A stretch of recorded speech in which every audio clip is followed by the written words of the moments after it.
Morrissey and Wine podcast. My name's George. I'm Chris. So if you haven't come to us and watched us before, my name's George. I'm a newspaper journalist based in the East Midlands. And Chris, what do you do for work? Where do you live? I live in Manchester, and I work in social housing. Social housing, yeah, because you're a saint of modern times, aren't you? People say so. Yeah. They do. Now, if you have seen this podcast before, then you may have watched it on YouTube. You will notice that we've had what a lesser man might call a glow up. I'm not going to call it a glow up because that's a bit cringe, isn't it, for someone of my age to say glow up. Facelift? Yeah, facelift. Yeah. Some minor cosmetic readjustments, but I'm very happy with the results. Just look, it's fantastic, isn't it? Yeah, George's trust fund came through, so we're here. So we're really pleased to be doing this. We wanted to elevate the experience, make it more professional. I hope that you like it watching at home. Obviously, you may be listening to this on the audio version. You'll hopefully sense an increase in the quality of the audio as well. But if you go over to YouTube, you can find us at Morrissey and Wine on YouTube. Or if you go to Spotify, you'll be able to watch the video version. And I really recommend that you do. Chris, we've been setting up here for a few hours, and this bottle of Prosecco has been staring at me for 3 or 4 hours. Yeah. Can we please open it? Yes, let's. And you do it, because I don't trust myself uncorking it. Probably take out someone's eye or something. So what type of Prosecco is it? It doesn't actually say. Didn't know there was types. We've been to a posh wine shop because obviously, it's more professional. We wanted to make the effort. This is £10. It only says Prosecco on the label, but it's got one of those product of Italy sort of labels on it. It's some reference to Romeo and Juliet's all War. Prosecco has to be from Italy. I don't. Oh, maybe you're right. Yeah, maybe you're right. You ready to You pop ready? it? Yep. Yeah. Oh God. Did you just point at me? Fantastic. Right, let me pour some. Well, let me grab some. Bloody hell, you're going a bit slow, Chris. That's enough for you. Well, thanks. I've also got a snack for you to try. Oh dear. It's called, let me grab them. They're called Takis. So, I don't know if you at home have heard of Takis. I heard of them on the Frank Skinner podcast on Absolute Radio. He was really taken by them. Taken by Takis. I thought I'd give them a go. These are volcano Takis. That mean they're a bit spicy? I think they are going to be spicy, yeah. You have a look at those and I'll pour a bit more Prosecco. You give me about 1 centilitre. It says on the label, it says mild or piquant or something. Do you think it means they're really spicy or not? If they're called volcano, you'd think they would be, wouldn't you? Anyway, we'll open those up in a second. Do you want to tell us what we've got coming up on this month's episode? Yeah, so coming up, really excited. We're speaking to Stephen Street. Yeah, Stephen Street. Yep, so that's really good. We've got Nanny Val Reacts again, backed by popular demand, as always. We have the quiz, and I'm quizzing you this time. Mm-hmm. And then we're going to analyse the lyrics of a Morrissey song. This time, The Night Pop Dropped. Yeah, so obviously, as you'll probably know, that's an unreleased Morrissey track. We wanted to analyse the lyrics of that. Stephen Street, by the way, I know most of you, or nearly all of you, are going to know who Stephen Street is. But just for those who don't, Stephen Street was an engineer and producer during the time of the Smiths, so he worked closely with Morrissey and Johnny. He witnessed the breakup of the Smiths. He also was there for the launch of Morrissey's solo career. So he co-wrote and produced some of his best-known songs, Every Day's Like Sunday, Playboys. Yep. Playboys, and the songs from that era. So really crucial to the Morrissey story, and we've got that interview coming up later. Should we open one of these Takis, Chris? Go on then. Okay. Oh, I said I was desperate for that Prosecco, but I haven't even taken a sip yet. Right. I think I'll just have one. You told me they're vegan, so... Yeah, I think they're vegan. Right, go on. Stop. What are you doing? Just take one. I had half of it. I thought you'd only have a nibble.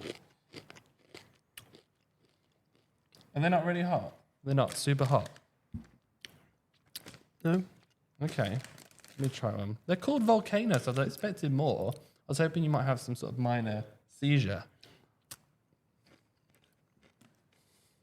No, they're fine. How disappointing. Anyway, we'll finish off some of these tackies, have some Prosecco. In fact, do you want to do a cheers, Chris? Yes, go on then.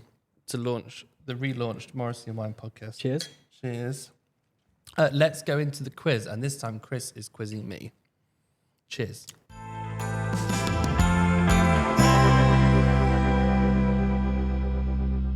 Okay, so it's time for the quiz. Time for the quiz. And do you know what that means, Chris? I'm the quiz master, and you're going to talk about the lyrics you've written. Well, I wasn't going to tell people that I'd written lyrics. I was just going to perform the lyrics, and people would go, "Wow, that is profound." I don't think they will.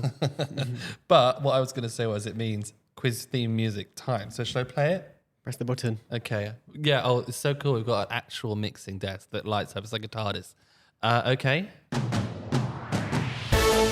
This is the quiz, a proper quiz. I'm gonna lose this quiz. I don't know my arse from my elbow, but that's okay because I feel really good about my chances. That's probably a lie. I will guess it's all wrong, but never mind, it's okay today. Yay. Masterpiece. Yeah, well, I should think so. That took me 2 minutes to write those lyrics. Okay, but you can't do that next time, though. I don't think. What, you mean I can't spend the time writing the lyrics and making a big deal out of it? Or just don't ever sing again? Don't sing again. Yeah, please don't. Yeah. Okay. I've heard worse. So let's just remind people Yep. that just pause after we have after Chris has asked the question so that you can work out at home how many you get out of 10. Yeah, and I get to press a button if you got it right. Yeah. There's a sound effect for that as well. So Yeah.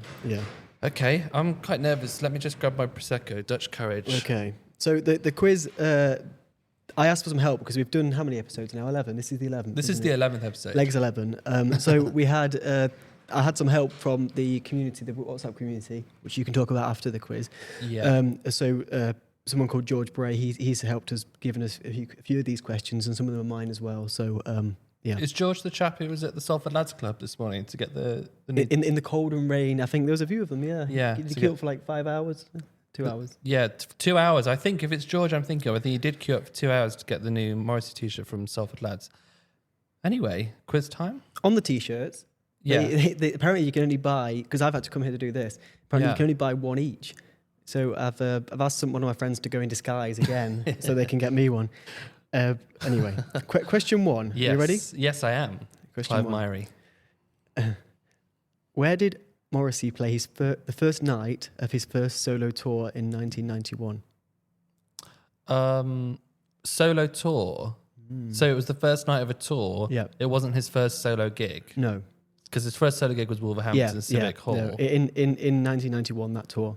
Oh my gosh. On Times Radio, when they do the quiz, I listen to Times Radio because I'm quite sophisticated. You can ask Larry the Cat and it gives you a hint. So can I ask Larry the Cat, like, was it in the UK? Can you give me a hint? Am I Larry the Cat? You are Larry the Cat, yeah. It's not in the UK. Oh, right. Well, this is that. But that's going to throw you off because that makes things easier, though. It must have been the Live in Dallas tour because that was 91. What's your answer, George? Well, it could have been Dallas or it could have been California. I am going to say Dallas.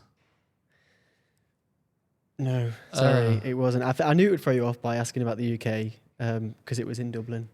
Dublin, okay. Yeah, which isn't in the UK. No, I know. That point has been made very clear to me over the years. Okay, sorry. No, I didn't get to press the button. Number two. So number two. Who worked alongside Morrissey to create the Smiths sleeve artwork? Oh, okay. This person has been having some health troubles recently, and there is a GoFundMe that you can find if you want to donate to her, towards her treatment. Her name is Jo Slee. So smooth, Chris. It's like being on the One Show or something. Okay, well done. That's 1 out of 2. 1 out of 2. Yeah. Question number 3. In 1984, during a tour in the US with the Smiths, Morrissey fell off the stage. In which city did this happen? Your grammar is so funny. Right, so he was on a US tour. He fell off the stage. Yeah. Which city did this? In which did this city did this happen? Yeah. Gosh, I mean, I know when he was at the assembly rooms in Derby, he got a flower in his eye and he had to come off the stage. I know recently on the US tour, he was stage invaded and he had to come off the stage. It's not that uncommon. So, gosh, you're American City. I'm just going to take a stab in the dark and say New York City. Well done. Oh, brilliant. Oh, sorry. So, can I just press that just to see what? No, you can't. You're not allowed to press it. No. Oh, okay. No. All right. Fine. Okay. Right. No. Only I'm allowed to press that. The quizmaster. Yeah. Question number 4. Which song from The Queen Is Dead did Morrissey suggest should not be on the album? Oh, right. Okay. I have heard that Morrissey and Johnny were not prepared for how big There Is a Light would become, and they considered it more of a B-side. I may be wrong about this, but that's what I'm sort of remembering. So there's a part of me that thinks it's going to be a song that's really big from that album that they didn't know would be really big. So either it would be There Is a Light or Frankly or something like that. I'm going to go with There Is a Light. Is that your final answer? Yeah. You're going to lean forward to press the button? Yes. Well done. You're doing quite good, aren't you? Thank you. I hope I'm impressing George Bray. Yeah, hopefully. Yeah. Good questions. Chris is having a malfunction. How many times did the Smiths record their debut album, and how many different producers worked on it? Okay. I think, in fact, Stephen Street talks about this briefly in the interview that's coming up, if we didn't, if I remember rightly. So there was the Troy Tate recording, I believe. I know there are many of you watching and listening to this who will have so much better trivia than me, so I hope I don't disappoint you, but Troy Tate is the name that comes to mind. I think Troy Tate was the original version. I think it was recorded a second time. But because you've asked how many times, that makes me think it might be 3. It might be that Troy Tate did 2, and then they got a new guy in to do the third one. Sorry if I've got this wrong, but I think it was 3. No. Was it 2? No, it was 2. Yeah. Okay. Yeah. I was trying to be too clever. Yeah. So that's 3 out of 5, is it so far? Are you keeping track? Not really. I've got a free hand. I think it. Yeah, I think so. Okay. So question number 6. What year did the Smiths play Glastonbury? Oh, there's that wonderful picture of Morrissey, black and white, isn't there? Wearing the striped shirt, the hearing aid. Well, the Smiths were only around between 1983 or 4 to 87. 2 to 7, yeah. 2 to 7. No, 1982. Are you going back to when Johnny and Morrissey first met? Because that's not quite the start of the Smiths. Yeah. Well, give me an answer then. I'm the quizmaster. Thank you. Question me. Okay. Well, I'm going to say it would have been on the ascent when they were going up. I'm going to suggest it was 1984. You going to lean? He's going to lean. Yes. I actually like not doing that bad at this. No, it's the first time for everything, isn't it? You might feel a prick, but there's a first time for everything. Little Britain, yeah. Number 7. 7. At which hospital was Morrissey born? Quite a niche question. Why?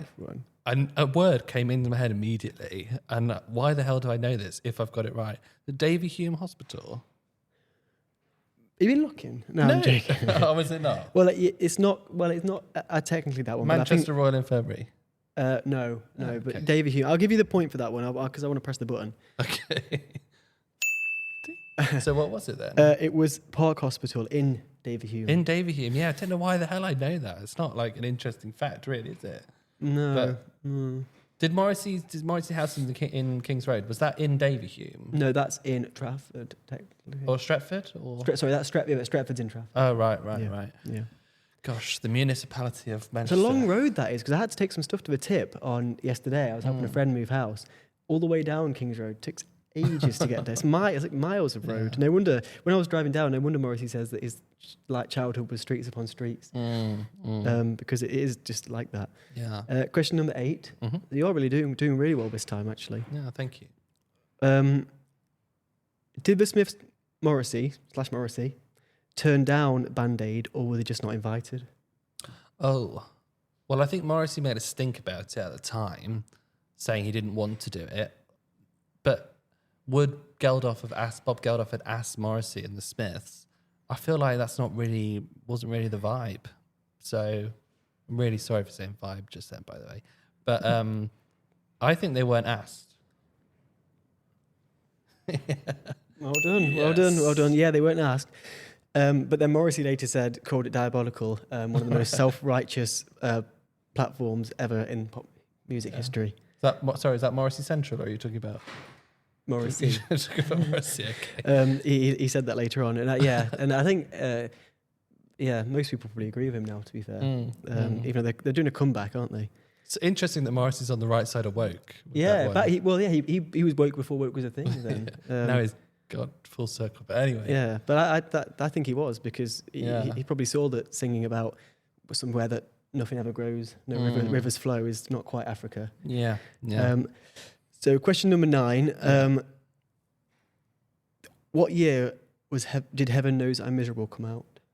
When was it released? I think I know this because I think it formed part of my research for the Stephen Street interview.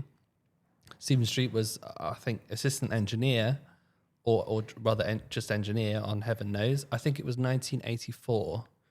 Yeah. Yes. Oh, you're doing great. Well, I was rubbish at exams at school, but if they were all about Morrissey and the Smiths, maybe I would have gone to a better university than the whole. Could have got a good job as well. That's really good. 3 of the questions, actually, because I wrote some of these, are all about 1984, so I don't know why. Oh. Last question, number 10. Which compilation album shows Charles Hawtrey on the cover? Undercover? Undercovers. Charles Hawtrey on the cover. That would be... I think I remember, like, Morrissey didn't actually approve this particular issue. I think he was in the running for some of the Smiths albums, possibly, or some of the Smiths singles, sorry. Yeah. But it never really came out in the end. I think it was like best of, so I'm going to say like best of part 2. No, I need the actual title of the album. So it's not that. That's not it. Oh, no. It wasn't. It's the very best of the Smiths. Oh, come on. The very best of, then. There's quite a lot of albums. Sorry. Yeah, there's quite a lot. Smiths rule, okay. Okay, right. So, what do you actually have any idea of how well I did in that quiz? I think I got about 6 or 7. I think you got about 7. Yeah. 7. Yeah. I'll take 7. Yeah, I think you got 7. How did you do at home? If you are a member of the WhatsApp chat, send us a message, please. Tell us how well you did. If you got 10 out of 10, we'll send you a Blue Peter badge. Well, we won't really, because we don't actually have any of them in our possession. I'll make some badges. Blue Peter badges. Yeah. Counterfeit Blue Peter badges, like a black market. If you're not based in the UK, you probably won't know what a Blue Peter badge is. What is a Blue Peter badge? Well, I don't think I know. It's a children's television program, Blue Peter. They would send you a badge if you like won a competition or did something special for the show, and people really covet them. I mean, Olivia Colman was on Instagram the other day when she received a Blue Peter badge, and she was over the moon that she'd finally got one. But she's done everything, hasn't she? Yeah. Now, I think you wanted to mention a little bit about our T-shirts that we're wearing today. Yes, yeah. So Chris is wearing the teachers are afraid of the pupils. I'm wearing. I'll try and show it. Yeah, just pull it, just make it taut like a tiger. And I'm wearing a Sweet and Hender Hooligans T-shirt. These are designed by All You Need Is Moz on Instagram. Yeah. So there's this design, there's that design, and there's also, have you got the Patricia one? Yep. We've got a third design as well. The best one, I think. Yeah. So the one I'm wearing has been selling the best, but this one is probably me and Chris's personal favourite. Come and join the girls with a picture of, I feel like I'm on QVC, with a picture of Patricia Routledge, rumored to perhaps not be straight, possibly. I don't think that's libelous. And I don't think she's watching this podcast or listening. But anyway, these t-shirts, £25 each. If you're interested, go to www.morrisseymerch.com. That's MERCH, morrisseymerch.com. If you're based in the UK, it's just like £2.50 shipping. But if you're based in the US or the EU, we can sort that for you. And they're so comfortable, and we love wearing them. And they're compliment magnets, aren't they, Chris? They are, yeah. I did get a compliment last night at Restaurant Garter for the Smiths Disco. But yeah, he's done a good job with the designs. I think it was our inspiration, but yeah, he did a good design. What a backhanded comment. His name is Bo. All you need is Moz. They're Bo's designs. Yeah, he did a great job. Really good job. Bo. Yeah. Check them out. Now, what have we got coming up next, Chris? We've got. We're gonna. The Night Pop dropped. Yes, that's right. Yes, we're gonna listen to that. Obviously, it's not been released, so it is live version. Yeah, we're gonna analyze the lyrics of The Night Pop dropped. So let's head into that now. Cheers.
The Night Pop dropped. The Night Pop dropped. Okay, so we've just listened to the song, and you'll have just heard a clip. And this is from the unreleased album Without Music, The World Dies. One of two unreleased Morrissey albums. The other one, of course, being Bonfire of Teenagers. My feeling about this song, firstly, I love how it sounds. And I'm not the biggest musician, I don't often appreciate musical qualities very much. But it's funky. It's different. It's a new sound for Morrissey. It is different, very different, I think, yeah. And I don't know, but when we interviewed Alan White, he said that this album had more of a 70s sound, didn't he? Was he talking about Bonfire or was he talking about Without Music? Can't quite remember. But it was Bonfire. Oh, maybe. But it's about Morrissey exploring different, musical ideas. Now, what I wanted to say was, you have to remember, the album is called Without Music, The World Dies. Morrissey's a musician. He's making the point. Music is very important, therefore I am very important. Don't diss me so much because on the streets, because I'm doing an important thing for society. And this song, The Night Pop Dropped, is all about what would happen if the world didn't have pop music. So sad for me, for us, for the universe, if we had never known pop music, i.e., if we had never known Morrissey. I mean, ultimately, that's what he's saying, right? We wouldn't be here. Yeah. We wouldn't be doing this, that's for sure. Yeah. So for me, just to kick us off with this conversation, I think it's about the importance of pop music, and pop one Morrissey. I think that's what it's about. Okay. What do you think of the song? Well, this song and the one we listened to, I think this is the same one you're probably going to put on the podcast. It was in Paris, and I was at that show. Oh, and taken by Baby J, of course. Yeah. So I was at that show, and I can remember. I mean, the last lyrics in the song. Yeah. The best thing you can do. He said the best thing you can do is be yourself, and then it sort of repeats itself there. Yeah. The best thing you can do is just be yourself. That was quite powerful hearing that live. Yeah, I knew you'd mention that. You like that, and also there's like it almost gives you permission or some sort of reassurance in a way that things you're okay, you're fine by me. I mean, the line goes, he said, the best thing you can do is be yourself. And then I think at the start, if I can just scroll back on the lyrics, he held us firm till the last sun warmed. So I wonder, is pop music becoming a person here? Pop music is he, or is it some kind of music mogul? You know, someone that Morrissey remembers. Could have been Bowie, could have been Lou Reed. I don't know, some male musician, or is he personifying pop music? Do you get where I'm coming from? Yeah, I do, yeah. Because who is he? Yeah. This guy that he's talking about. Yeah. No, I understand. And then the other sort of line that I really like in the song is... Scrolling? Yes, Scrolling? yes. Scrolling? I won't find it now. Well, what is it? It's not that big, is it? I like the no taboo on booze and such.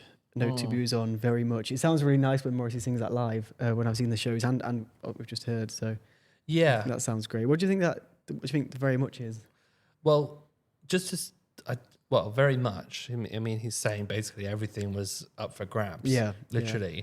But I don't think it is no taboo on booze and such. I think it's booze and touch. Okay. I think he's saying no taboo on booze, no taboo on touch. He's saying everyone was just screwing each other and everything was fine. I think what you've got here is a little insight into Morrissey's opinion on cancel culture. And he's sort of saying basically all the people today in 2024 that are getting cancelled, there was no taboo on that when I started in music. I mean, that's an interesting question also. Is he talking about when he started in pop music in the 80s, or is he looking back to a time before? Yeah. To me, it's a bit before then even. Yeah. I mean, I played this song last time we did the podcast. I mentioned Ajit, my stepmom, who listens to the podcast. Yep. And how she likes Morrissey sort of a bit generally. She really likes Every Day Is Like Sunday. In fact, she used to like Panic, and she recorded it off the top 40 on her cassette player. Recorded it the top 40 every week. Yeah. And with that song, she thought Morrissey was saying hang the teacher, rather than hang the DJ. Really? Yeah. And she thought that for years until I started getting into Smiths. Anyway, played her this song and she loved it. She thought it was fantastic. And I think probably because it's a bit different from Morrissey musically. It is quite different, yeah. Have you noticed how... So when he says, so sad for me, for us, so sad for the universe, like it doesn't really rhyme. And it's very similar to that photographer. He must have really had it in for you. Is there a name for that sort of rhyme? Crap. That's a joke. Sorry, Morrissey. Sorry. I mean, yeah, obviously your song that you did for the quiz was so much better. Yeah, oh well. Than anything Morrissey could ever write. Oh, dear. Yeah. So, yeah. But no, I actually check yourself before you write. Sorry, Morrissey, I didn't mean it. When you ask ChatGPT, because I went through about a week when I had it on my phone, I said, does universe rhyme with us? And it said, no, universe and us does not rhyme because the sounds are different, blah, blah, blah. But, I actually quite like that Morrissey does this sort of half-baked rhyme. Because I think that's better in a way, because I think sometimes when you hear songs, it sounds like they've just picked the words because they rhyme too much. And then it's sort of like you think, well, did they really want to say that? Or is it just because that rhymes and it works there? Whereas I don't think Morrissey does that as much. I think he tries to, like you said, photographer got it in for you. Yeah. It's good enough for me anyway to fit. But yeah, I think that's better, that it's what he wants to say rather than just because, I don't know, it rhymes. Cat and Matt rhyme. Yeah. Yeah. Do you want some more Prosecco, by the way? Go on then. Okay. I must go on. Yeah, I mean, and also, of course, just personally speaking, this song has a really nice memory for me because we saw him, the first time we ever heard this song, was in Lyon last year, 2023. Yeah. Do you want a bit more? No, that's okay. Okay. He was wearing this brown suit. He looked gorgeous. It was Lyon. It was a fairly small theatre. And it was the first time, at least, I'd heard it live. And it was just so powerful and interesting and, as I said, a little bit different from Morrissey. It was a good show. Now, I wanted to talk about these lines. So, and the girls at the back door sang high and the boys at the back door sang low. Now, I may be reading way too much into this, but if you forgive me for being slightly crude, the girls at the back door sang high, breast level, high. The boys at the back door sang low, groin level. I'm getting like sexual. I just get a sexual kind of imagery from these lines. Do you think? I've not really got that, but you are quite strange. So, so I don't know. Maybe that. They're at the back. They're at the back door though. The back door is obviously it could be a euphemism. Yeah, and groupies hang around at the back door, and he's possibly, if you'll allow me this indulgence, this liberal decadence. You know, the groupies at the back door. You know, some singers like the girls, some singers like the boys, but they were all there at the back door, you know. Well, and I think that links to him saying, you know, no taboo on booze and touch, no taboo on very much. It was just a free-for-all. Yeah. In this golden age of pop when people were being sexually assaulted. All these horrible things that hopefully don't happen as much anymore. There's no silly things like Me Too. No. Joking. Yeah, that is a joke. No, but that's an interesting point. Let's examine that just very briefly. So you can have no taboo on booze and touch. You can have no taboo on very much, but that might be fun for some people. But for a lot of other people, that involves, you know, probably lots of horrible stuff that comes with it. So you sort of have to ask yourself, well, do we want to live in the Taylor Swift world where everyone signs a contract saying that they're going to be lovely to each other and nothing bad ever happens? And also people just drop dead of boredom every 5 minutes. But at least no one was hurt. Or do you want the other version that he describes in this song where everyone's touching everyone and drinking and taking drugs and making fabulous pop music, but people get hurt in the process? But I think that's the point, is that you don't really have a choice. This is more the real world. Yeah. Morrissey sings about the real world and what's happening. Taylor Swift sings about what people want, maybe more. Yeah. I know, and we do use Taylor Swift as a byword for boring pop, which actually is lazy. I know you don't like her, do you, very much? It's not that I don't like her. I don't want to listen to her. And you would rather she was silent. And I would rather incel she misogynist. Yes, yeah. And it is boring, yeah. Yeah, I know. I mean, I like Shake It Off. Used to listen to that when I would go to the clubs when I was younger. I mean, and I knew the words, but I would choose Morrissey any day, of course. This isn't Taylor on wine. This is Morrissey on wine. So I hate to be so simple about it, but give me an out of 10 score for this song. How does this rank for you as a Morrissey track? All Morrissey songs get a 10 from me. Oh, come on. Get out of Morrissey's arse. No, I think, I really like it.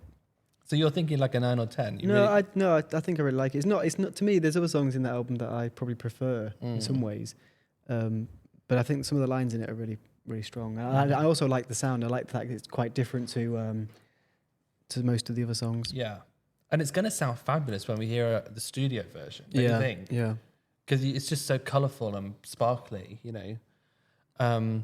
What about you then?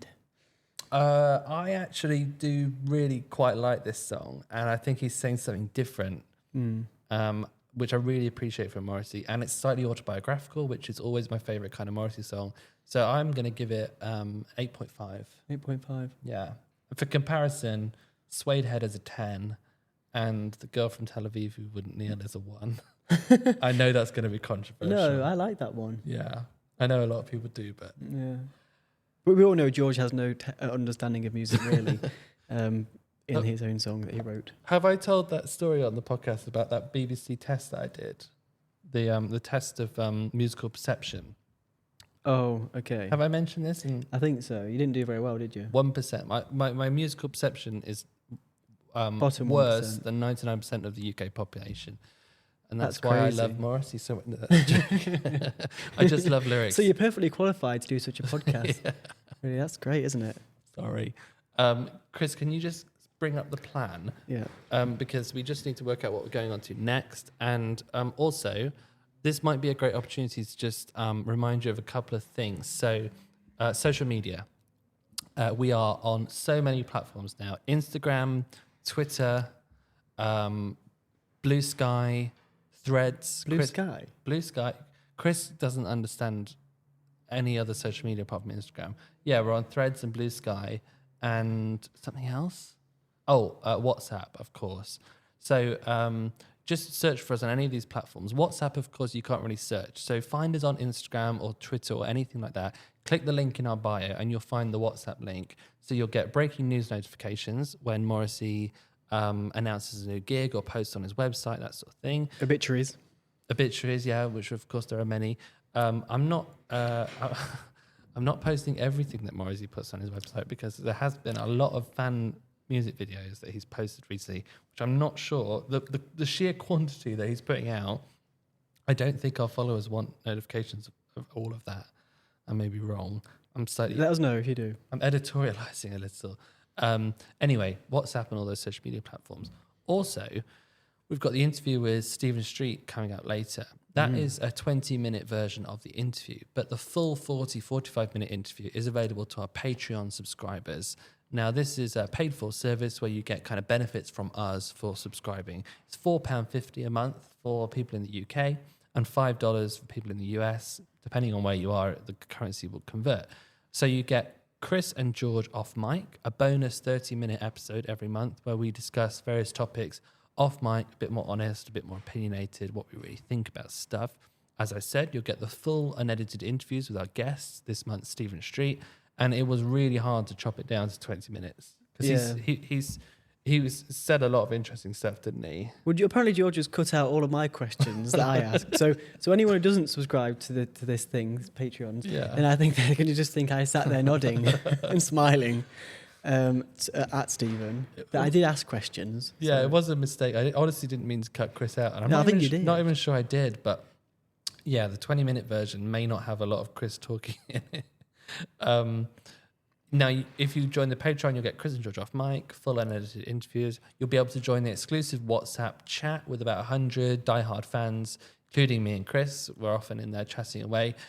You'll get regular deliveries of Smith and Morrissey badges made by Chris with his badge machine. Badget.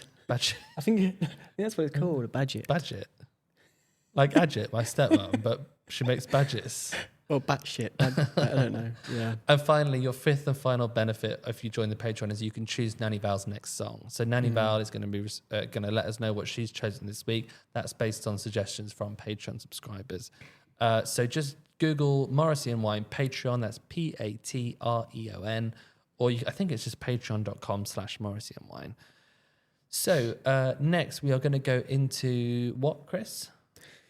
Next, we're going to go into If You Love Morrissey, You'll Love This. Okay, yeah. So just some recommendations. Yeah, so things that we think, if you like Morrissey, you'll probably like this as well. Yeah. Okay, let's go into that now. Mine is Patricia Routledge. Patricia. So what? If You Love Morrissey, You'll Love This. Yours is Patricia Routledge. Yeah, well, she's the star of one of the T-shirts that we have. Yeah, do you have? Yeah, I can show it again. Yep. These T-shirts, by the way, George made me do some promotional video things. Yeah. In Manchester, this was last week or this week. It's absolutely freezing, and I was walking around Manchester in just a T-shirt. My nipples were like bullets. It was horrible. It's a lovely image. That's Patricia Routledge. Yeah. There's 3 of them, not in real life, but on the T-shirt. So. She is really famous for keeping up appearances, which I think is great and hilarious and worth watching. But then there's sort of a few more things. She's worked with Alan Bennett doing Talking Heads, which is genius. There's A Lady of Letters is probably my personal favourite, and there's A Woman of No. A Lady of Letters. Yeah, that's one of the Talking Heads. Yeah. Oh, Talking Heads. Yeah, one of the Talking Heads. They're monologues, aren't they? Yeah, they are. They're monologues. They're quite dry, but really, really funny. Really, really Alan Bennett as well. And then also she did a sort of similar Talking Head sort of monologue with Victoria Wood, Kitty. And there's 3 of those. They're on YouTube. They're only very short, but they're quite dry but funny. The gem roly-poly was a little dry, Kitty said. That's not Patricia Routledge. That's Little Britain. But yeah, because some of the things she says, she has some quite funny things, like the secret to a long life is a healthy diet, good exercise, and a complete avoidance of midget gems. So yeah, it is. I think it's worth looking at. That reminds me of that Victoria Wood song. I think I can't remember which one it is. And she says, basically the scene is an old couple in their 90s. They were celebrating their anniversary, and the local newspaper comes around, and they ask the woman, "What's the secret to long life?" And she says, "Regular sex with the Coleman, I think."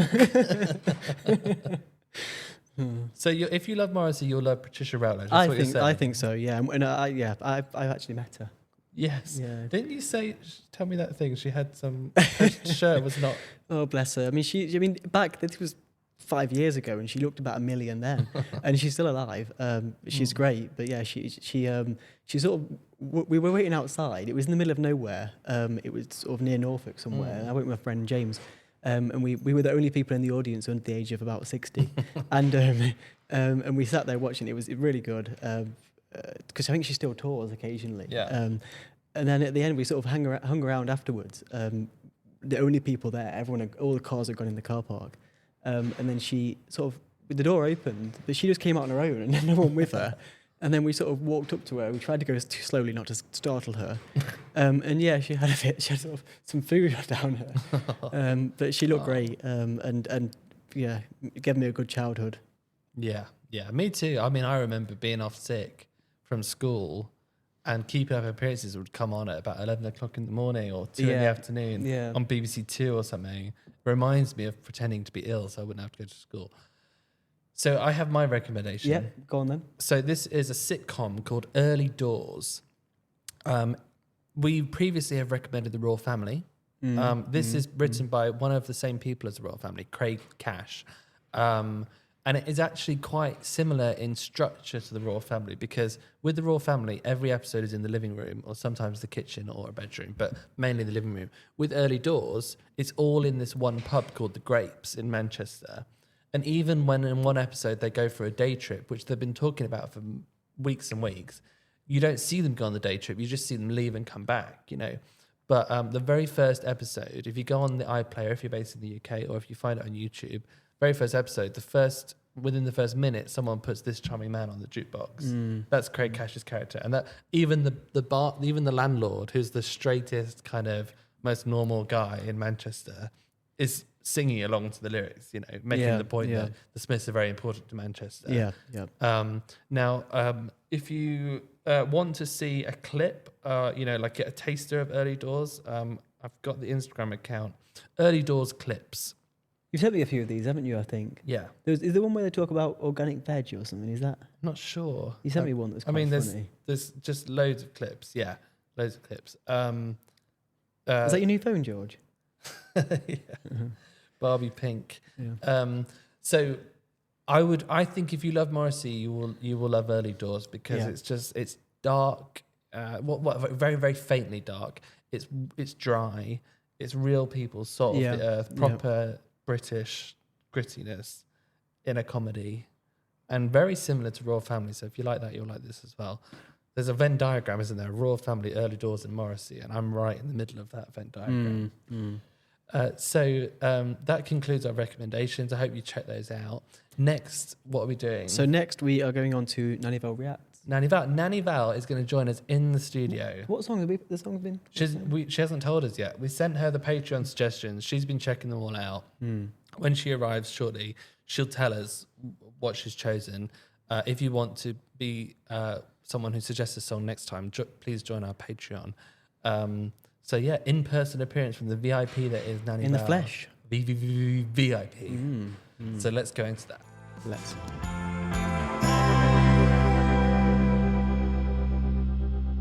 So, Nan, welcome to the Morrissey and Wine podcast for real. Yes, for real. I've heard of imposter syndrome, but this is preposterous syndrome with this. Just think, like you're on your favourite programme this morning. Yeah. And we're in the studio with, what's that woman's name, the one from Big Brother? The black lady?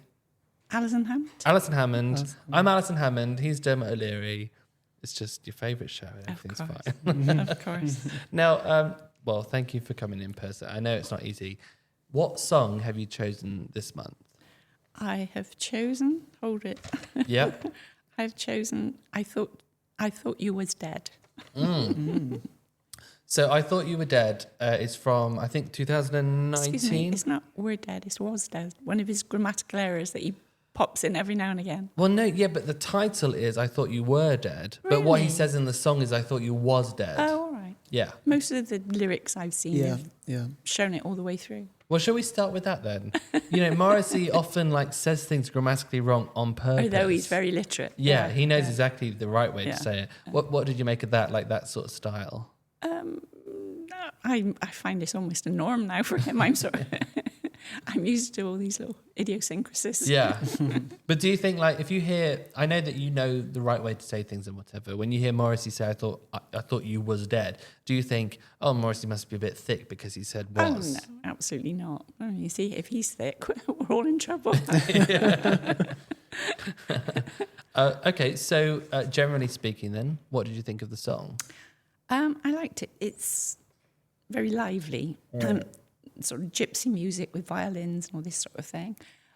It was composed with Jesse Tobias, and Morrissey. Yeah. So, I really enjoyed it. I like it when you can hear all his words, all his diction, because some they're not. And I like it when you can actually hear his words, because that's the most important aspect of the. Were there any lines that stood out for you? Again, I need to refer to this. This was only brought to my attention yesterday by one of your followers. We were just saying it's great that your nan gets to hear it for the first time, and we like that it's a fresh take on it. Yeah. Because we don't get that mostly. Because we did on the episode we did I X Love You, and we could do that as a fresh look because it's a new song. But yeah. Yeah, no, it's. I was trying to work out why it was saying I thought you was dead and all this sort of thing, and I came up with my own silly theory, as I always do. Go on. Go on. Jesse joined Morrissey in, I got to think, is it 2005? A minute, sorry, hold with me. Well, you're going to beat us with this knowledge because I don't know when Yeah, Jesse but only joined. because I do a little bit of research to get He's something. been vital for a long time. Every show I've been to see Morrissey, he's been there. So Yeah. there's never not been there for me. But Yeah, well, I think Alan White was ill or something, and he went off, and then Jesse was brought in. And Jesse had been touring with his wife. Again, I'll have to look at the name, but Mrs. Tobias. Angie Hart. Oh yeah, Right. Another Angie. Johnny Marr's Yes, wife was called Angie. I remember that. I remember that. You're telling me that, yeah. And he joined Morrissey in 2004, and he divorced Angie in 2005. And a reporter said, obviously, Hart's attraction is less than Morrissey's. Yeah. So I've gone with that. And they've been together, they've been best friends, whatever, for 20 years now. And so I think this is about their relationship. Okay. I just feel that because there's a lot of background, very hard to understand talking. Yes. That is apparently Jesse. So the bits Okay. I've been trying to follow. And some people have tried, I don't know how, but they've actually gone into it more deeply and found out what they were saying. And it was things he was saying about sea breeze and sky blue and all this. And my silly theory, which I'm sure I'll be corrected on, is that they were possibly away recently on a holiday somewhere, because Morrissey frequently goes down to Mexico, etc. Yeah. And they probably met one of their exes, either Morris's or Jesse's. And this song is sort of evolved from that. Well, saying, thing. oh, I thought you were dead. Yeah, I thought you were dead, yeah. And because they seem to be and Morrissey does seem to be these days in a much more stable, happy sort of place, doesn't he? He seems to be lighter, do you think? Yeah, I think so. Yeah, definitely. Yeah. So Well, not as tortured as he was in his youth. Well, he seems sometimes when he's on stage, even recently, he seems really happy. 'Cause, yes. really, obviously hilarious as well, and pretty happy. Yeah. Yeah. Which is great to see. Well, that is an interesting theory, and who knows if we ever do get Morrissey to come on the podcast, and Nan, you will be here if Morrissey comes in. So maybe this will appeal to Morrissey if he's watching. You will meet Nanny Val. Yeah. Well, I did think he what was a here today. prize. I was quite disappointed when I thought, it's not real. So we can ask Morrissey whether your theory is correct. What I was going to ask you, Nan, was so Morrissey is in his 60s. You're a little bit tiny bit more advanced than that. I could be his mum. But you're in a. I think possibly both slightly in a period of life where you could say to someone, I thought you were dead. Oh, I say it frequently. And I see people on the telly and I thought they were dead. So Morrissey's coming across, his narrative is sort of saying, I was so happy because I thought you were dead. Yeah. And then I found, I bumped into you. Have you ever discovered that someone isn't dead and you thought, oh, crap. You forgot to give them a Christmas card, but they were still alive. I probably need a little bit of, I'm afraid to ask sometimes when I speak to someone that I've not seen for ages, like I've got relations in South Wales and that. I'm afraid to ask about people because I think, God, they're older than me. I bet they're gone. I don't sort of say, how is so-and-so? But did you ever hear that faint background talk? The talking, yes, yeah. But it's very hard to discern what is being said. I think I looked it up once, or I asked someone to translate it. I can't quite remember what it's like Italian or something, or Spanish, isn't it? The talking in the background. I don't think so. Oh, right. Well. I must be mistaken. Obviously, I didn't hear it. I heard the talking, but couldn't understand it. So I delved in to see if I could find what was being said. It's all been so nice. It's been so freedom now, never gloom, happiness all afternoon. Can't you get this in your thick head? Sorrow gone, peace won. 5 words spurred me on. And then it's, I thought you were dead. They're my favourite lines in the song, those bits. Yeah. I think the fact that it's almost like, sorrow gone, peace won. And it was so nice. It's all been so nice. It was so nice, so nice. So that could be that they'd had a lovely, I won't say romantic, but genial a holiday with a friend. Yeah. And someone interrupted that flow. I don't know if it's true. It's interesting. Now, what do you think of the line "genial to the last, but crucially, leave the past in the past"? Do you believe in leaving the past in the past? Yes. Yeah, I think so. Why is that important to leave the past in the past? Well, it can stir up a hornet's nest, But even I've never been one to go back to the same place on holiday time after time after time. I think it can never be repeated. Yeah. You go somewhere new, explore new fields.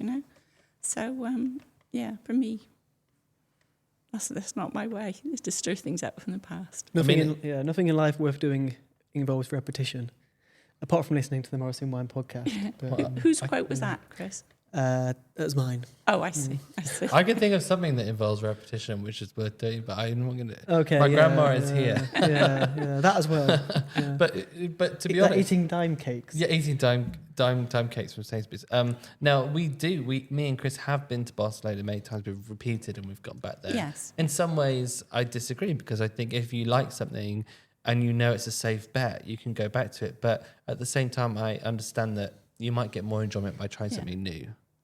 Could be even better. It's a personal choice, isn't it? But I've always been like that. I mean, I've had friends that have gone back to the same place, even in England, year after year after year. God, it's so boring. I couldn't. It would drive me crazy, however nice it was. And do you think that the song sort of "I Thought You Were Dead"? It doesn't always mean what happened was negative, but sometimes if that person is dead, no, I think it's like a put down to somebody. Yeah.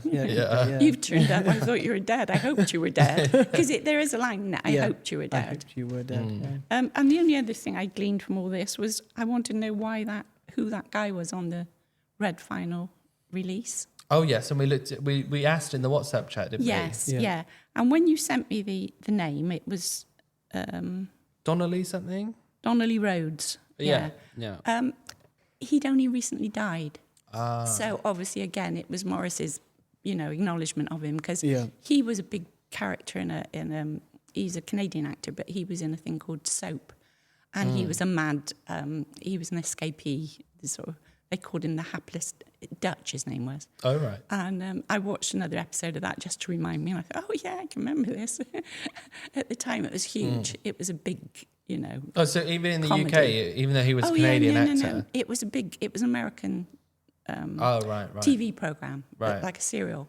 So you waited, but it was all crazy humour, Yeah, it was all mad. So, and it was like the year before he died. And so obviously that was an acknowledgement from Morrissey, which I think he often does of people he admires, you know. Yeah, he doesn't. Morrissey is like an endless encyclopedia of references, isn't he? Absolutely. Yeah. He's constantly putting out these, would I have ever heard of Donnelly? What's his name, Donnelly? Donnelly Rhodes. Would I have ever heard of him without Morrissey? No. Definitely not. I knew his face, but obviously it was an older photograph of him. And I thought, why do I know that guy? And I just couldn't identify him, and I couldn't find it online. And then when one of your people in the group... Yeah, we have a team of people researching for us. Was it Colin and George, George Bray and Colin who replied? Yeah, I think so. It was almost instantaneous. So apologies if we got that wrong, but yeah. They know everything, don't they? In fact, I can check now. Let me have a look. Nan, while I'm checking that, can I ask you, on a scale of 1 to 10, with the songs that you've heard over the last year, and it has been a year, or 11 months, but almost a year, where would you put this Morrissey song? Sort of 10 out of 10, 1 out of 10? Yeah, I like this one. I like this one a lot. I'd have to do that because I was trying to find them all the other day. So all the ones you've done? Yeah, and I've got some of them, but I haven't put them all down yet. So to do a scale is hard. But this was certainly up there. I would say about a 9 at least. It's a nice one. I like the fact that, as I say, I can hear the words. That's an old-fashioned thing, I suppose. Old lady thing. But no, I'm the same. Oh, I do like that, because I think his words are so... poetic usually, but even these, I mean, they're, different and odd, but they're nice. I like listening to them. Well, I found out who it was. It was Johnny and Colin. Okay. So thank you, Johnny and Colin, for answering that question. Absolutely. Because you called me, didn't you, Nan, in preparation, and said, I can't work out who it is. I've Googled so many things. Who is the cover star from? But they answered it. Yeah. Okay. It's worth watching an episode of that just for fun, called Soap. So, okay, yeah, give that a go. Look it up. So with Donnelly Rhodes. Donnelly Rhodes. Okay, well, thank you, Nan. I hope it wasn't too difficult to be in the studio. I hope you've enjoyed it a little bit. Yes. Not at all. Not too bad. From 1 to 10. It's odd for me. I've been press ganged. Yeah. Should we wish your... Yes, I think so. Happy Christmas. A Merry Christmas. Yes, I think we should, yeah. Which camera are we looking into? I think, is that one there's best? This one? I don't know. I'm looking to Gary. Which should we look into, Gary? If you want to all be on the shot. Yeah. Okay. Okay. Thank you, Gary. Merry Christmas. Merry Christmas. Or what do you call them? Mozzophiles. I think that's something else. Cheers. Mozzie Christmas. Cheers. Mozzie Christmas.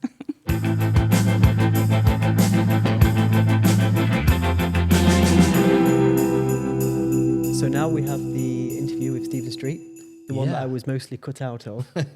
just a nodding head, thank you. Well, I didn't mean to cut you out, but just maybe I did a little bit. Probably. Do you hate me? No more than usual. I did possibly cut you out. We'll have to see how it comes out in the wash, in the edit. But I didn't mean to. I just thought that the things that I said were more interesting than the things that you... No. What I mean I was just meeting the room. Yeah. The things that he said that were more interesting happened to be as a result of my questions. Now, you might say that's because I'm a better person than you. Yeah, you might say that. Yeah. So let me introduce Stephen Street. We all know the name. If you listen to his podcast or watching it, you fully know who Stephen Street is. But let me just give you a quick rundown of his importance to the Smiths and Morrissey story. So Stephen Street started his career at Island Records as an assistant engineer, an in-house engineer, and he crossed paths with the Smiths in 1984. In fact, Chris, can you pass me that laptop? Because I thought you had really good eyesight. I thought I did, but maybe I'm just getting old. You said you've got the best eyesight in the world. Pass me that laptop. Shut up. Right. Stephen Street started his career as an in-house engineer at Island Records, where he first crossed paths with the Smiths in 1984.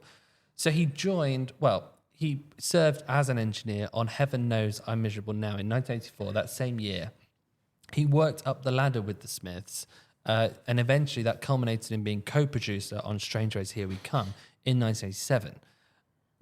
Johnny Marr said there were 5 of us making those records, and that was in reference to Stephen Street. The fifth Smith. The fifth Smith, not Craig Gannon, we would like to speak to him one day. Definitely. So there's 2 fifth Smiths. The fifth, yeah. There's a fifth Smith and a sixth Smith. Fifth Smiths. So the sixpence. Anyway, he was kind of a fifth Smith. Stephen Street witnessed the breakup of the Smiths firsthand, and he followed Morrissey into the start of his solo career. He became his first solo co-writer and producer and bass player. Stephen Street has co-written and produced some of Morrissey's best and well-known and most crucial songs, including Every Day is Like Sunday, Suede Head, and The Last of the International Playboys, and many more. We'll Never Marry, Sister I'm a Poet. The list goes on. If you're interested in the launch of Morrissey's solo career, if you're interested in the breakup of the Smiths, and if you're interested in what is Morrissey like in between songs, and do his musicians hang out with him, and does he get on with everybody? Spoiler, no. I think you're gonna. That's a big spoiler. Yeah. I think you're gonna enjoy this interview, Chris. I'm sorry that I cut you out, but at least you're there nodding along to all the interesting things that I'm saying. I could have just So look like a simpleton. Just I won a competition. It's on day release. Okay, well, let's go into the interview with Stephen Street. My first question to kick us off is with regards to your connection to Morrissey. How did you first meet? And I guess it was at Island Records. And did you hit it off straight away with Morrissey? Did you gel? Yeah, I'm obviously when they came in that day to do that session, I was aware of them. I'd seen them do This Charming Man on Top of the Pops, and I was smitten, as it were. I thought they were great. I mean, I was very much into kind of alternative post-punk guitar stuff anyway. So I was very keen that day to do as well as I possibly could. A, to be a good engineer for John, but B, to also hopefully impress them that I was a good person to be in the studio with. Not even dreaming that I would be involved with them for the length of time that I did subsequently work with them for. But I just wanted to do a good professional job and hopefully get another session from them. And in fact, at the end of that 3-day session, Morrissey and Johnny kind of said, "Can we take your name and number as such? We'd like to do some stuff in the future." And I went, "Yeah, absolutely." And then they went off and did the next single, William, with John in another studio with a completely different engineer. So I thought that ship has sailed, But fortunately, that wasn't the case. And then a few months later, Jeff Travis phoned me and said the band are keen to do the next album, which is, Meat is Murder. And they want to produce it themselves, but they want to work with someone that they like and trust. And would you be interested in, being that person, as it were? So obviously I said yes, and that was it really. That was the first kind of proper step up the ladder, being their kind of in-house guy, as it were, to work with.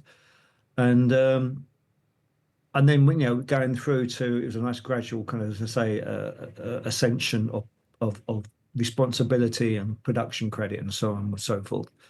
But it got to a point, obviously, when they broke up, when we did that last album, we were very happy in the studio. So, there was no indication at all that they were going to break up. Really, it wasn't at all. And I'm very proud of Strange Race. I think actually production-wise, it's the most, kind of complete record, as it were. And even when they broke up, I thought they were going to be back together again within a few months. I just thought it was just a little kind of small argument. There wasn't much left in the can, as it were, to put on the B-sides of the singles that were going to come out from Strange Ways. So when I first sent a bunch of kind of song ideas to Morrissey, I was just kind of like, I was worried I was being a bit presumptuous, but I thought, got to try, he's tried to work with some other people since Johnny's left, and that hasn't worked. And I was just thinking they were going to be perhaps used as potential B-side things until Johnny and Morrissey got their heads back together again and carried on the Smiths. But obviously, as we know, I sent those song ideas off to Morrissey. We'd already had that abortive session working with Ivo from Easter House. That didn't work out. You guys are familiar with that story, I take it. Yes. So there was a track that we were going to ask you about from that session, actually. I Don't Want to Finish. There was nothing came out of that session at all, really. Oh, okay, right.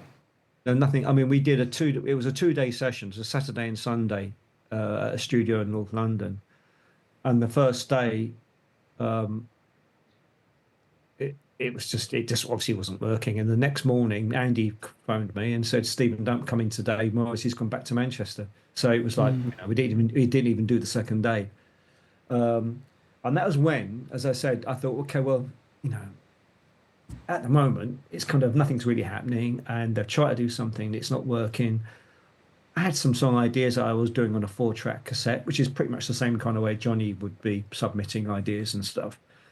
And I literally sent a little letter saying, forgive me for being presumptuous, but if there's anything here that's interesting, you want to use it, please do. I then got married that month, went away on a short honeymoon, came back, and there was a postcard from Morrissey saying that he wanted to lay the Smiths to rest for the time being and do a solo record. Would I be interested in doing it? So I was like, well, yeah, of course. So at that point, then I just dropped everything else that I was working on production wise and just really just focused on writing, and then obviously building up to when we went in and did the first session at the Warhol, which is the same studio where we did Strange Ways.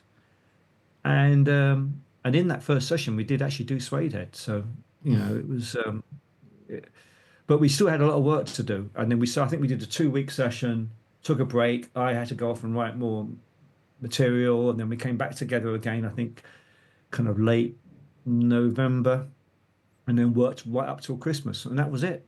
Right. Yeah, the first album was in the can as such. It was incredibly fast. I don't know how we did it, to be honest with you. I know I pretty much wore myself out by the end of it. I had stomach ulcers and everything, it was pretty...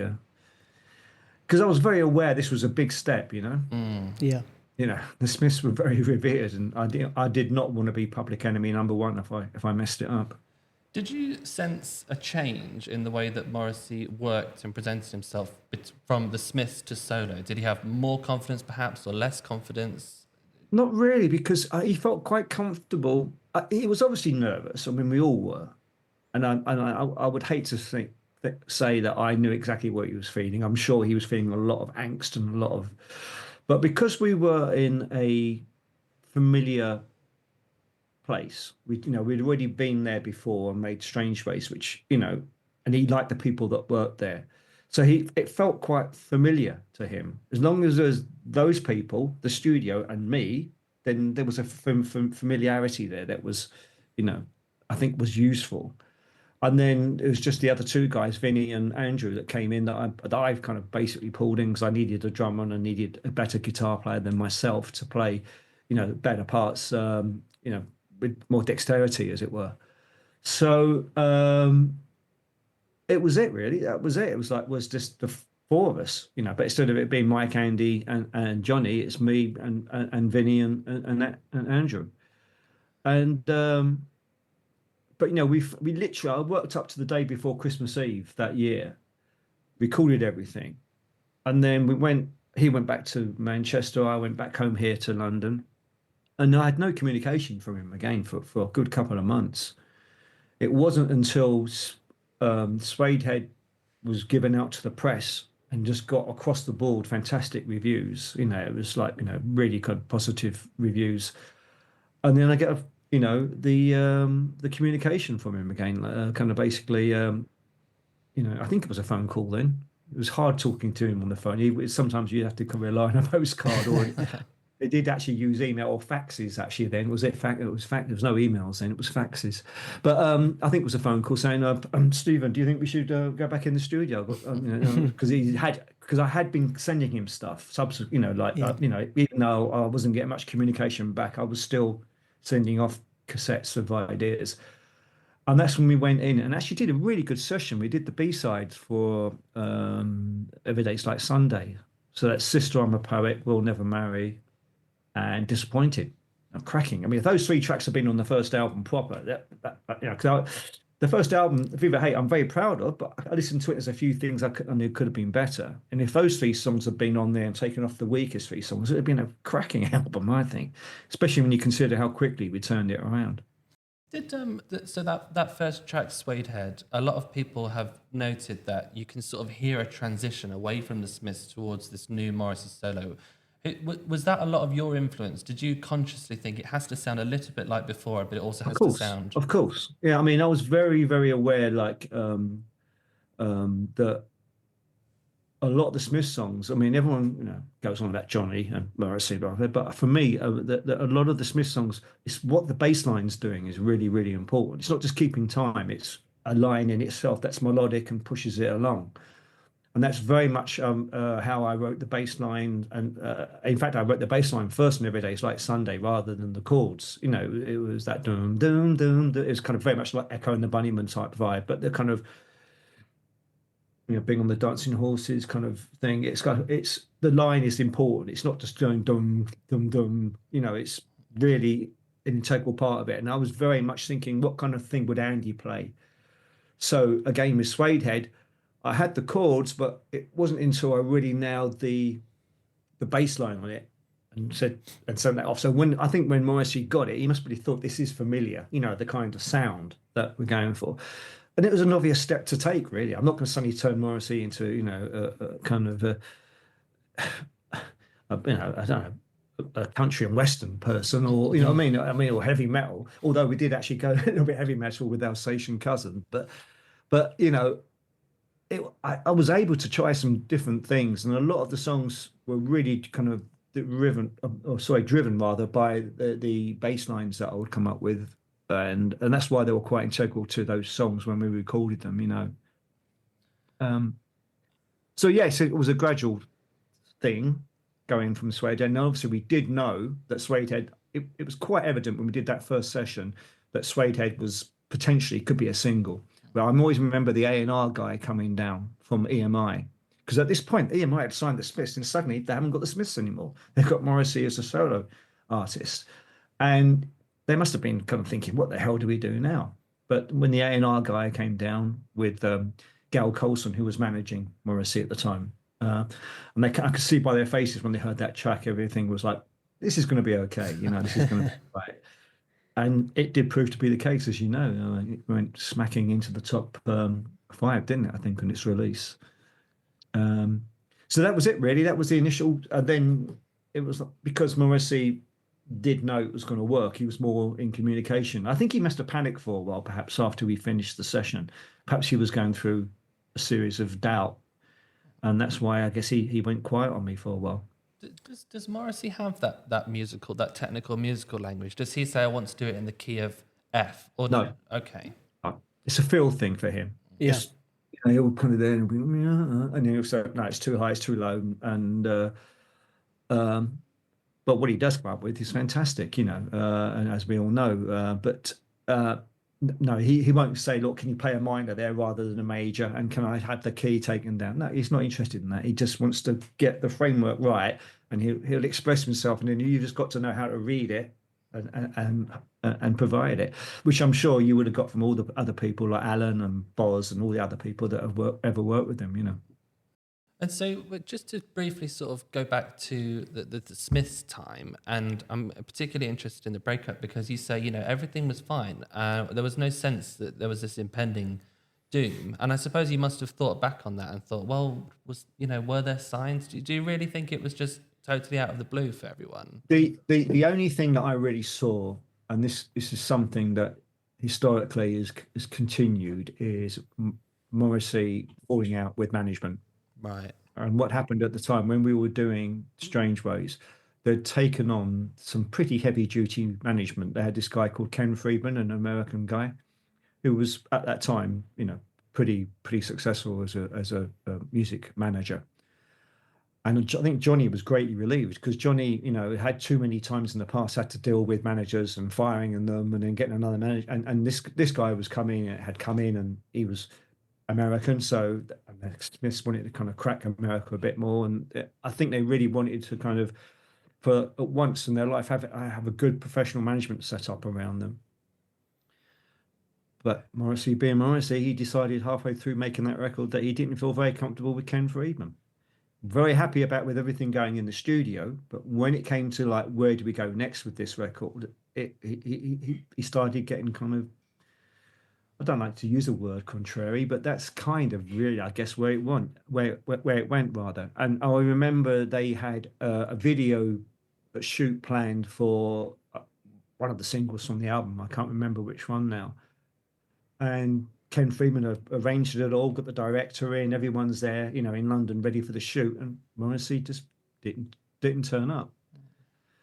And obviously Ken knew then that the writing was on the wall, and Ken would be trying to make communication with him, and Morrissey just was not responding.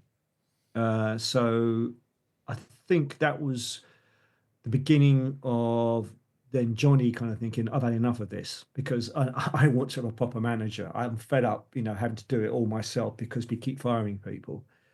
And I think that was one of the things that might have just helped push Johnny towards that decision that he made. But obviously, you'd have to ask Johnny himself to get the the full reason why he left. But I'm sure there were many things actually that built up over time. But that didn't help, definitely. Do you think they made the right decision to split at that time? Was it? I mean, hopefully you can see where I'm coming from. It's hard to say. I mean, obviously for me, it was a great chance to come, to start Morrissey's solo career. But even when we had done right up until, Interest in Drug and the Bono Drag compilation getting put together, which obviously I had nothing to do with it. It was those decisions are purely Morrissey's. But I really thought that within like 18 months, 2 years of the Smiths breaking up, they would be back together again. I really did think that. I didn't think that it was going to be, this is it now. But knowing the history of everything now and seeing obviously the court case and so on, it makes it pretty difficult. It really does. It makes it very difficult to kind of forget everything and come back together again. And it has been well documented. There were some times when there's talk of perhaps coming together. But I think Johnny was probably kind of really thought about it, strongly, and thought, I'm not sure I want this again. Who knows? Again, these are questions only Johnny can answer. Now we can't do this interview without asking you about the clip at the end of I Started Something I Couldn't Finish, where Morrissey says, "Okay, Stephen, shall we do that again?" And I presume he's talking to you in the booth. Yeah. Whose decision was that to have Stephen immortalised in that way on the track? I think I did. I was always a bit of a fan. I always remember liking some of the Mark Bolan records, and you'd hear like a little aside on the vocal, at the end of something. And I think I said to Morrissey, I really like the fact that at the end of it, she said, okay, can we do this again? The Stephen thing I wasn't really fussed about, but I said, I love the fact, let's do it again. Can we leave it in? And they went, okay, why not? And so that's why it's there. It wasn't done because my name's in there. It's just one of those things where you hear that little aside at the end. It makes people realise, there was a vocal take, and let's do it again, And I just like that. So those little kind of ad libs and things. I think they really add to it. Yeah. I went to see Morrissey in his recent shows. There was a few of them that he's just done in one in Canada and then America.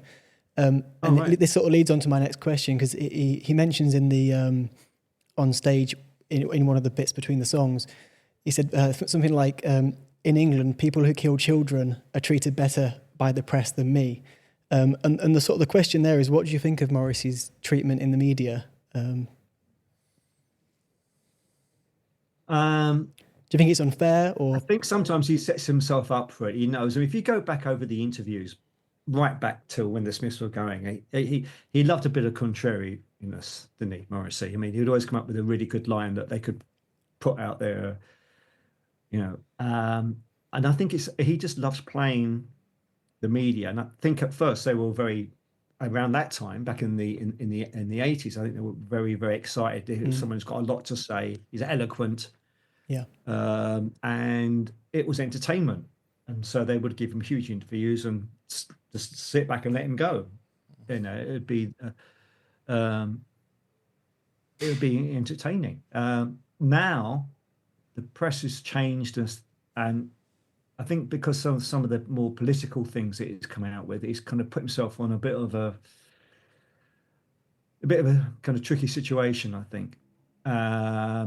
We all love him for the songs he writes and performs, and I love all that side of it. I'm not too sure about some of the things he says politically sometimes, but everyone's entitled to their own opinion. Of course, yeah.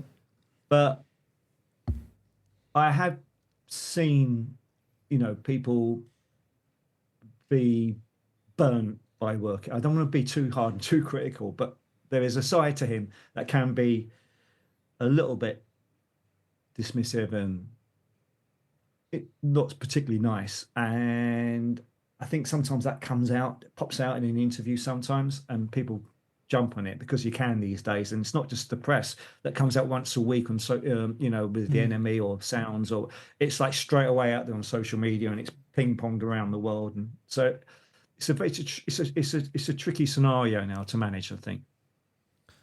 Yeah, that's very true, Stephen, what you say, because even the things that Morrissey is saying in between songs at live gigs are being written down and then pushed out by the music Instagram accounts. Yeah. Morrissey says he's too cancelled to release music or whatever, Do you think we live in the age of cancel culture, don't we? And from your perspective, has Morrissey been cancelled, or is he kind of somehow invincible to cancellation? I don't think he's been cancelled, no. I don't. I mean, it's been a bugbear for Morrissey ever since the beginning of time. I've not played enough on the radio. It happened when he was on Enough Trade at the Smiths, and it's something that goes on.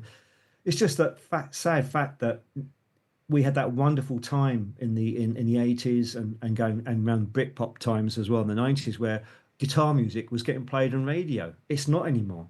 It's Sabrina Carter. It's Taylor Swift. It's Dua Lipa. It's like everywhere.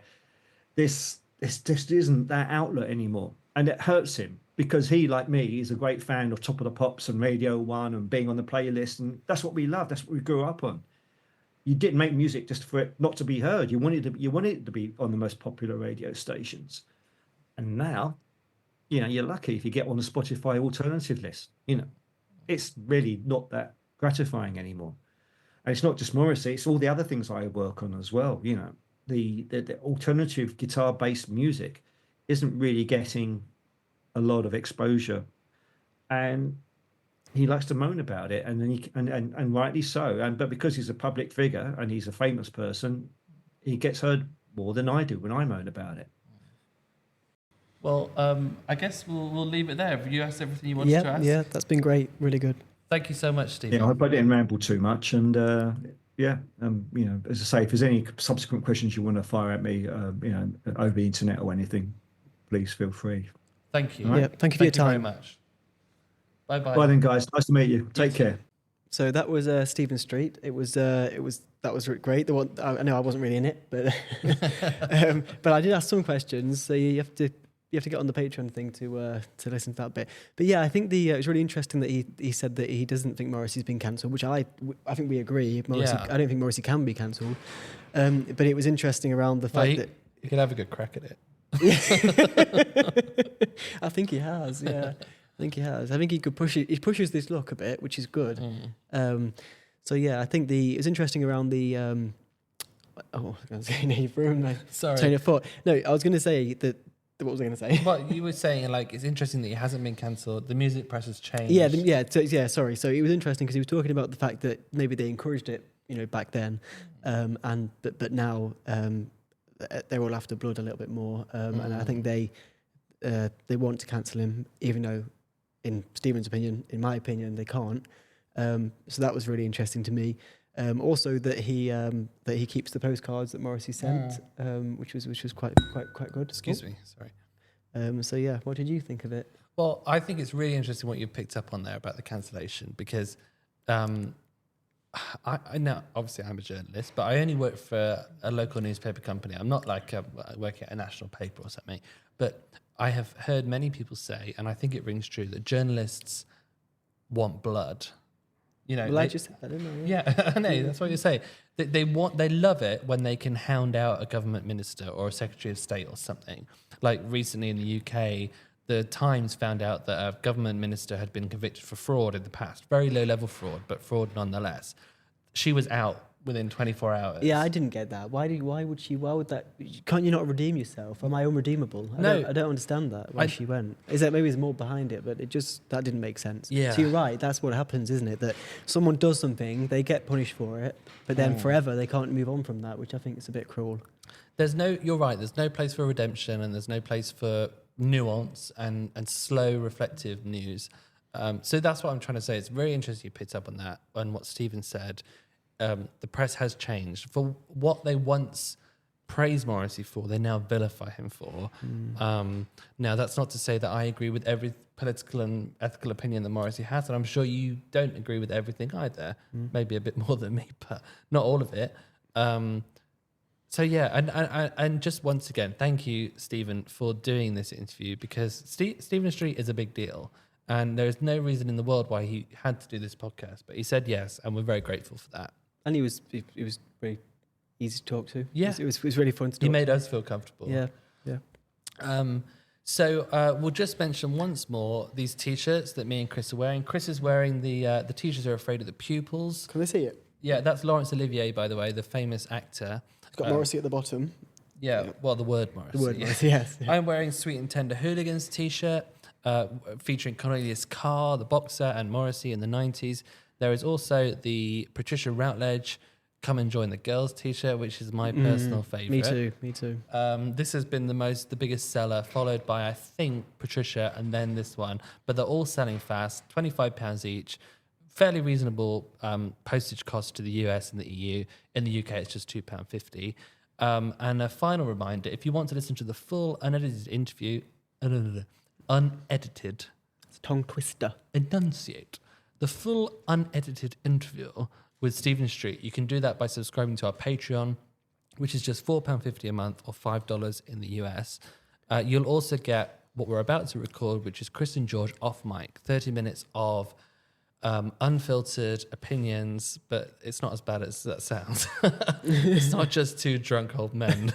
Well, Being horrible. you're a bit old. You'll be past 30 soon, Chris, and then Not we'll yet. see how you feel about age. Now 28, for Christ's sake. So yeah, think about subscribing to the Patreon if you want to help us and contribute. Now we can't go without saying thank you to Gary. Thank you, Gary. Cheers. Gary of Red Eye Studios, www.redeye.co.uk. That's IEYE. Gary's done so much just to make this set look bloody amazing. Yep. Yeah, we haven't actually said hello to Morrissey. Oh, and cheers to Morrissey as well, but Gary a bit more. Yeah. Thank you, Gary. Thank you. Thank you for watching. Really appreciate it. I'll say goodbye and Godspeed. Thank you. God bless Morrissey. God bless Patricia Routledge. Yes.